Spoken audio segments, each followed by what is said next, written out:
My twin sister, May, and I are identical. At the end of our first year of college, I was in a car accident, and I ended up with a facial scar and major trauma. I started seeing a therapist because of the nightmares and the fact that I was panicking anytime I got into a car. That led to me realizing there were some deeper issues, which we worked on. As part of that work, I got a physical. Started working with a dietitian to fix my diet and the smorgasbord of vitamin deficiencies it caused.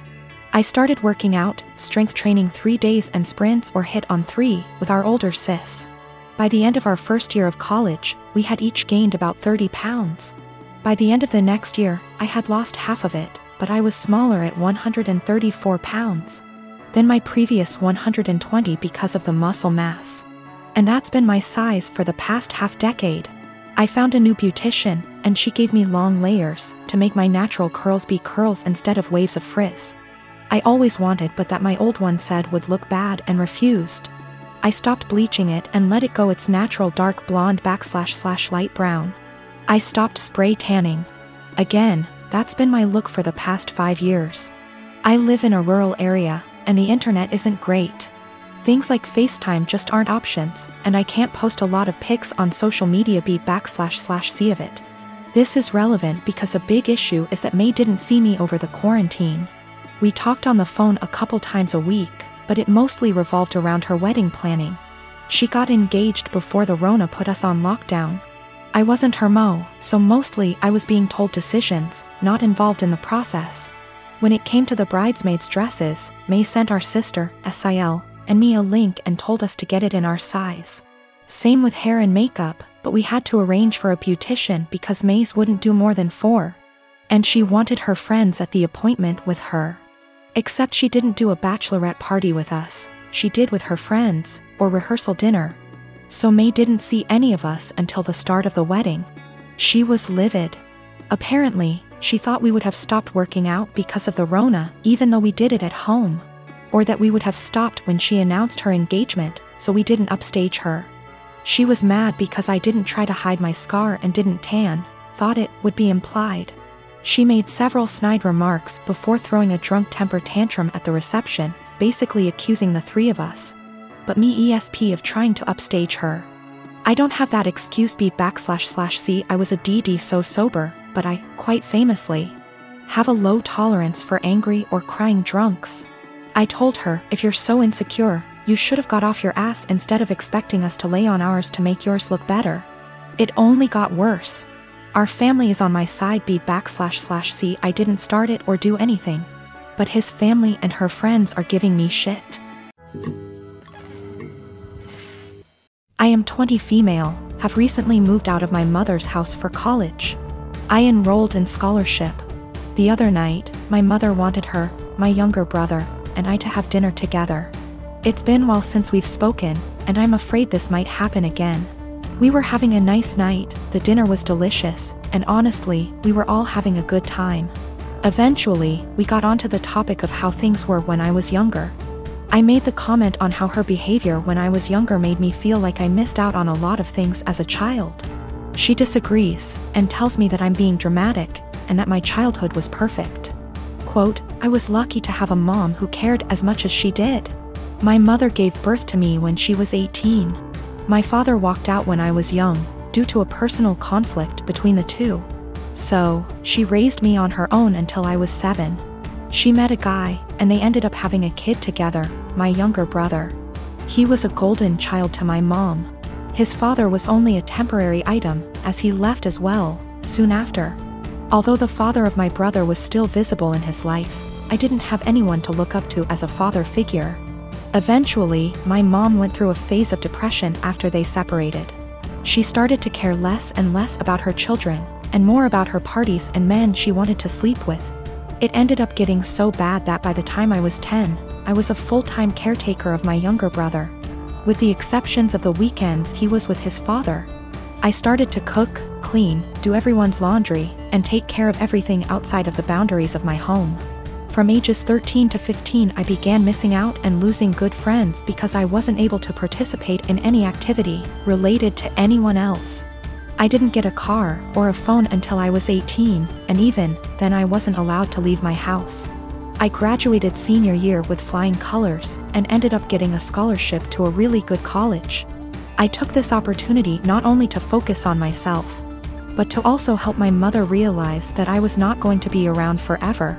When she found out I got the scholarship, she threw a fit and told me I wasn't allowed to leave my responsibilities here at home. I left a week after the conversation. I did make sure that my younger brother was safe with his second guardian at the time. My mother and I talked on some occasions but never really kept contact. We got together, and you know the story. She told me I am an asshole for saying that she never really took care of me or my younger brother. I told her that eventually, she will need to get help and stop victimizing herself. But I'm starting to feel guilty, and that maybe I was dramatic after all. I've officially decided that I no longer need my mother in my life at this point in time. I'm now going to only focus on myself and working towards a successful career in law. Of course, my mom won't take it well, but it won't really matter to her in the long run.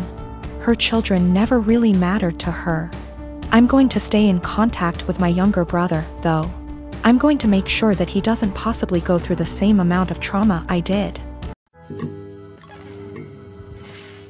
I'm the dad of a 25-year-old young girl who I love very much. I've been able to have a good relationship with my daughter and I enjoy my time with her. But there's one thing about her that would give many people pause: she is a diagnosed sociopath. She exhibited odd, disturbing behavior at a young age, and after a serious incident of abuse towards her younger sister, I realized she needed professional help. Throughout her elementary years she struggled heavily, getting in lots of trouble in school for lying, cruelty, and all other types of misbehaviors. With an enormous amount of therapy and support, her bad behavior was minimized as she grew older. She received an ASPD diagnosis at 18, and I had suspected it for long prior. After her aggressive behavior was tamed, her following years were much more fruitful. She's law-abiding, has a decent job and a good education, and has many good friendships and admirers. Especially male admirers. She is very, very charming and adept at attracting guys and maintaining their interest. She uses that old dating guide, The Rules, like a Bible. She currently has a boyfriend of about a year and a half who's crazy about her, and who I have a very strong relationship with. We live in the same area and spend time together regularly. He is a great guy, very kind, funny and intelligent. But I doubt she loves him.